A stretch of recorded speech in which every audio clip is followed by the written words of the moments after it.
Let's go. Welcome to the Auburn Daily Show Tuesday edition. I'm your host, Lindsay Crosby, baseball writer for auburndaily.com, also host of Locked On MLB Prospects. I am joined by Zach Blackerby, editor-in-chief, founder, creator, the boss of auburndaily.com, as well as the host of Locked On Auburn. Yes. And Zach, we have a date for A-Day. Yes. April 8th. Is A-Day this year. That is Easter weekend. That is Masters weekend for those of you who pay attention to such things. But now I think the anticipation is coming. Tomorrow's kind of seen as the last date for guys to enroll for the spring. Mm-hmm. And so now we're getting to that part of we're going to start getting actual guys on the field actually doing things. And for the most part, we pretty much have your spring roster now set. Yeah, you certainly think so. And there's still a lot that could happen, but I'm not expecting that to be the case. And so this A-Day news was announced via Auburn football's official Twitter account, and they say A-Day is only 81 days away, but who's counting? We will all be counting every single day here across the Auburn Daily Show, as well as auburndaily.com. So yeah, a lot of excitement about this offseason for a bunch of different reasons, Lindsay. First off, it'll be fans' first opportunity to really kind of see what Hugh Freeze and this new coaching staff has to offer. Very basic, very vanilla versions of, what his offense may look like, which is exciting. A lot of people are craving a new offensive system that just makes a little bit more sense in the modern era of college football. We'll get a taste of that this spring. And look, Hugh Freeze is a guy that he's into the fan service. Like, he understands that, keeping your fans happy is important. So, maybe they'll throw in a few trick plays just to kind of spice things up. We'll have to see. Lindsay, the other side of this is, okay, there's 12 portal guys coming in, and, you start 22 dudes, and I think you probably get 10 starters out of these transfer guys. And it's like, well, you're going to have to get used to a lot of new numbers out there, a lot of new faces, a lot of new names, and A-Day is the first chance you really get to be able to do that. That was actually where I wanted to go with this. You dropped a great piece on Sunday morning on auburndaily.com talking about the 12 transfers and trying to figure out, which guys will have an immediate impact and kind of ranking everything. And I thought some of these rankings were interesting because we see some situations where Auburn takes... I mean, you disagreed with them. Does interesting in this case mean you disagreed with the rankings? Maybe not necessarily disagreed, but I did kind of want to ask you some questions about some of these. Yeah, let's jump into it. Because I find it super interesting. So number 12, Maryland defensive lineman Mosiah Nasili-Kite. I think we kind of both agree he is part of the rotation. He's probably not a starter, probably a depth piece. But I found it interesting. Number 11, you put wide receiver Nick Mardner. Mm-hmm. And somebody who 6'6", a lot of top end speed. And I know that there's a lot of talent in this room, a lot of untested talent in this room, but it feels like you're kind of missing your experienced number one receiver. And there's been some questions about, is Nick Mardner going to come in and be the number one because he's got the college experience and he physically fits what Hugh Freeze wants to do, a big body with good top end speed. So a little surprised by the number 11. I wanted to hear your thoughts on that. Yeah.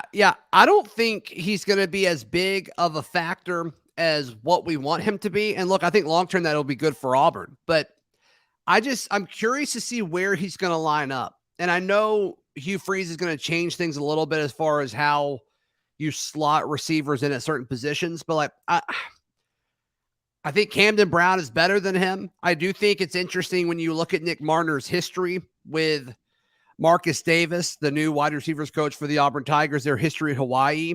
But then he leaves Hawaii and goes to Cincinnati, and he was just okay. Lindsay. And look, I think his stat line in Cincinnati, I think he had like 20-ish catches for 200-something yards. I don't have that in front of me at the moment. But it's like if he did that again at Auburn, like, I think that'd be okay. I think that'd be fine. But if he did that, he's probably the 5th, 6th, 7th option in this passing attack. And to me, that's kind of where he is on this list. I think he's going to be a player on this team. I think he's going to see the field. I think there'll be packages where Auburn wants to go big And hey, he may get a few targets, extra targets in the red zone. I mean, he may end the season with 3, 4, 5 touchdowns. But I just think as far as impact, that's why I had him at the end there. That makes a lot of sense when you kind of explain it. And some of the explanations here, Brian Batty at number 10. It makes a lot of sense to have him there. Auburn has a bunch of guys in the room with talent, and I think he's going to be a big factor on special teams. So fully understand that. Makes a lot of sense. Some interesting ones. Demario Tolan at number 7. So the linebacker from LSU, a guy who's got multiple years of eligibility, we really think is going to come in and probably take one of the starting spots. And so for me, is this necessarily more about Demario Tolan, or is this more about the state of the offensive line and the fact that you're going to have transfers out there starting day one? Yeah, with the first 3 guys, with the 3 offensive linemen. And so, I think that's going to be more important. I did a podcast on this Locked On Auburn. I had Tolan higher when I did that show, but that was before Austin Keys announced that he was coming. And I think just when you add more guys of one position, with the exception of offensive line, because you play so many, and there's just no dudes on the current roster. When you add more guys at a position group, I think it makes all of them a little bit less impactful, potentially impactful, just because there's more of them. And so, I don't think you're going to necessarily come in and ask Tolan to be the guy day one, because I think you're going to ask Tolan, Keys, and Cam Riley to all be dudes. And so, that's why I slid him down to 7. Should he be a little bit higher? Probably, but that was my thought process when I wrote the story. Yeah, I understand completely. And Elijah McAllister at number 6. To me, it feels like edge is one place where there are plenty of snaps available, because obviously you saw Derek Hall, you saw Eku Leota, both off to the NFL. Just saw a draft came out Tuesday morning that had Derek Hall at the back half of the second round to the Eagles. Thought that was interesting. Awesome. And then Marcus Bragg out of eligibility. And so far, the only experienced player you've added to that room is Elijah McAllister. And I agree with you, maybe having those 3 offensive linemen 1 through 3, it's hard to really to argue against that, because you're going to need those guys. But to me, you lost a ton of snaps at edge. And I think Elijah McAllister is probably going to be somewhere around number 4, number 5, as far as total impact, simply because there's just not a lot of other options. There's him, Dylan Brooks, and true freshman Keldrick Falk at the position. Yeah, and it'll be interesting to see how they use him, because I think he could also play strong side defensive end if you need to, which I think hurts Nasili Kite, I believe is how you pronounce the last time. I think we've been saying it wrong. Okay. And so if Keldrick Falk just blows it out of the water, it's like, we've got to start this guy. Like, we've got to start him. He's special. And it's a 3rd and long situation, and you want 2 pass rushers on the field. Maybe you put him or Brooks at edge, and you're able to scoot Elijah McAllister over to the side. So he's as high as he is on that list because I think he's a starter. And he may not be like technically a starter by the end of the year, but he's going to be a heavy rotational player on key downs, right? 3rd downs are more important than other downs. And so I think he's going to play a lot on 3rd down, especially if they can force 3rd and long consistently in the SEC this year. And so, yeah, I mean, he could be the guy right after the offensive lineman if you really wanted him to. He's a big deal, big deal, but he's from Vandy, right? This kind of reminds me of when Auburn landed Eku Leota. It was just very quiet, very under the radar, but you look up, 6 or 7 games into his Auburn tenure, and it's like, this guy could play. This guy is awesome. And so, yeah, I think Elijah McAllister is going to be a big part of this defense this year. Talking about a guy who's really talented, who really can play, and I think on 3rd downs is going to be incredibly valuable, probably worth his weight in gold, is offensive tackle Gunnar Britton from Western Kentucky. Of the 3 linemen, we've got center Avery Jones at 3 and Dylan Wade at 2. I legitimately agree that Gunnar Britton is probably the most valuable of all of the incoming transfers, because he started at such a high level and he's going to be at such a key position there at left tackle. I like the note you have that I think he could be Auburn's best tackle since Greg Robinson, who was I believe a top 10 draft pick in the NFL. Ended up, I think he went second overall, 3rd overall. Yeah. Ended up being pretty successful eventually when they knocked him inside to guard, and he was a mauling run blocking guard. But Gunnar Britton, to me, does feel like he's just insanely talented. One of the best offensive linemen in college last year at any level. Yeah, he's good. And we've seen him in Jordan Hare because Western Kentucky came to Auburn. And so very excited about having him. But I feel like 1, 2, 3 being Britton, Wade, and Jones is probably the right order for that. It's going to make sure that you have the security that you need there on your offensive line and for your quarterback. And talking about security, this video is sponsored by our friends at NordVPN. Staying safe online is an ever-growing difficulty, and you can be exploited by hackers. And what NordVPN lets you do is connect to a virtual private network. You can change your IP address, makes you harder to track, secures your privacy. And if you are, let's say you are trying to stream video online, you're trying to transfer files, things like that, and you don't necessarily want everybody to be able to see what you're doing, whether it's your ISP, whoever it might be, NordVPN is one of those websites that can give you the security and the anonymity to do those things. So NordVPN is giving Auburn Daily listeners and readers a special deal. Check out the link in the episode description today. Absolutely, Lindsay. Great stuff. All right, let's talk a little baseball. You're our baseball guy. I'm wearing an Auburn baseball hoodie. We're not hiding the fact that we're excited about the season coming up.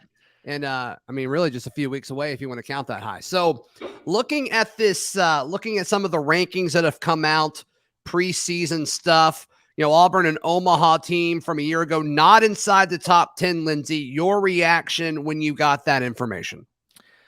I was a little surprised that not only were they not in the top 10, they weren't in D1 baseball's top 25. Gross. You have 9 different SEC teams in the top 25, and one of the 4 SEC teams that went to Omaha is not in that group. And on paper, if you look at what Auburn lost, I can understand the reluctance to rank them that high. You lost 3/4 of your starting rotation to MLB in Trace Bright, Hayden Mullins, and Mason Barnett. You lost co-SEC Player of the Year, Sonny DeShera, as well as virtually your entire infield, minus Cole Foster. And so, and your top 2 relievers in Blake Burkhalter, who some podcaster talked about just today about him being potentially the Atlanta Braves breakout prospect of 2023. Was it you? Did you do that? It was me. Yeah. It's going to be on auburndaily.com later. As well as, it's just you lost so much. So I get it. But that the players have seen that. They probably that's probably printed out on a bulletin board somewhere. Hey guys, we're not a top 25 team.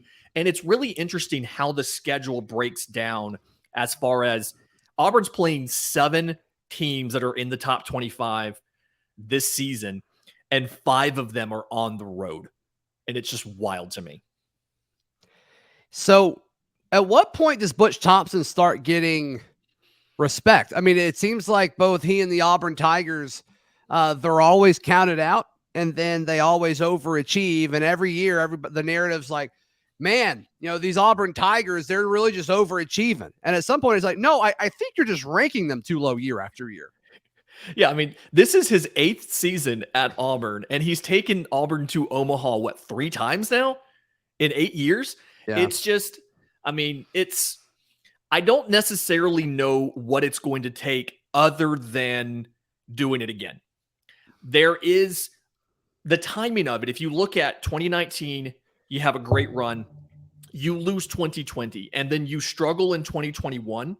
And so I think that caused a lot of people outside of the program, outside of the area, to think, well, Auburn got lucky in 2019. You take them back and you do it with a whole, essentially different team last year. And so if Auburn's able to host a regional again, I think that probably solidifies the opinion of outside people that said, no, Auburn's in a better class than we had given them credit for. And when you look at D1 baseball ranked the top programs over the last 5 years or whatever, and they had Auburn as a top 25 program in the last 5 years or so, but it was something where they didn't have a long enough legacy of consistently doing this. And I think the schedule's going to be a bit tough as far as trying to win every series, because you have so many ranked opponents on the road. Yeah. But some of your hardest matchups will be at home. And I think it's it'll work out okay. Yeah, well, we were talking before we clicked record. I mean, the teams that Auburn has to play this year, and we say this every year, right? And every SEC team, as they do preseason stuff, they're probably focused on this too, right? It just means more. With college baseball, there's no question about it. And so looking at highlight maybe 2 home series and 2 away series that you're kind of saying, okay, this is going to be huge when it comes down to, Auburn's resume at the end of the season. Give us 2 of each. So 4 total. Okay. So the first home series, and it's impossible not to kind of pick this as the first home series. Early May, you are hosting preseason number 1 LSU. Yeah. For 3 games. Getting LSU with it projected to have the number 1 overall draft pick this year in Dylan Cruz. It's big to get them at home because we know what this team does, obviously, when they are at home versus on the road. That just seems to be a different environment inside Plainsman Park. They were 25-9 at home last year. And so that is big. You also, on the road, I think there's an early test. Your first 2 conference matchups on the road at number 8 Arkansas, and then home for Georgia, and then at number 7 Florida. So in the first 3 weeks of SEC play, you take trips to 2 top 10 ranked teams.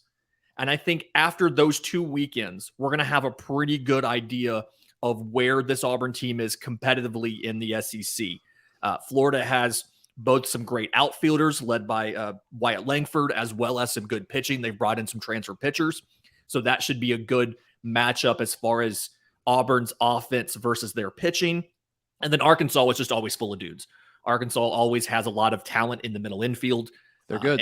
And just kind of pesky. The other home series that I'm watching is number 5 Texas A&M. I honestly kind of feel like it's a little bit of fraud, maybe. There probably should not be a top 5 team. Okay. But it is A-Day weekend. And so the Thursday, Friday, Saturday series feels like it's going to be very well attended. Interesting. And so you really have an opportunity to use, whether it's the general admission seats, whether it's Operation Atmosphere, you really have an opportunity to steal one away from a top 5 team because of the hostile environment you can create that weekend. Sure. Very excited to get into this actual schedule and just figure out some of these questions, like who is your number 3 starter and how do some of the freshmen come along, who wins the third base job. Yeah, there's going to be a lot of it. And look, we talk about it with football, but there's a lot of new faces on the baseball team as well. And in the coming weeks at auburndaily.com, you're going to do a little bit of meet the newcomers with the pitchers, infield, outfield, because there's a long list at all 3 of those spots. Yeah, Auburn brought in a fantastic class, as we've talked about before, top 5 class in the country, didn't lose a single player to the MLB draft, which is very rare. A lot of, most teams, Vanderbilt's the big one, lose a lot of guys to MLB. So Auburn brought in a lot of it. You're looking at potentially having a true freshman start at third base in Gavin Miller, as well as 2 of your 4 or 5 candidates for that number 3 starting spot are freshmen in left-hand pitcher Zach Crotchfeld, right-hand pitcher Hayden Murphy. So a lot of, catcher Ike Irish, top 50 potential draft pick, comes to Auburn. Looks like he's going to be your starting DH, led the team in home runs during the fall. So lots of space for the newcomers. We're going to write those up over the next probably 2 or 3 weeks at Auburn Daily as we just prepare and get closer and closer to that February 17th first pitch against Indiana in Plainsman Park. Absolutely. Lindsay, you can find all of Lindsay's stuff at auburndaily.com, as well as all of my stuff at auburndaily.com. Tomorrow on the Auburn Daily Show, you will hear from Harrison and Dylan. Be sure to give them some love. And until then, this has been the Auburn Daily Show.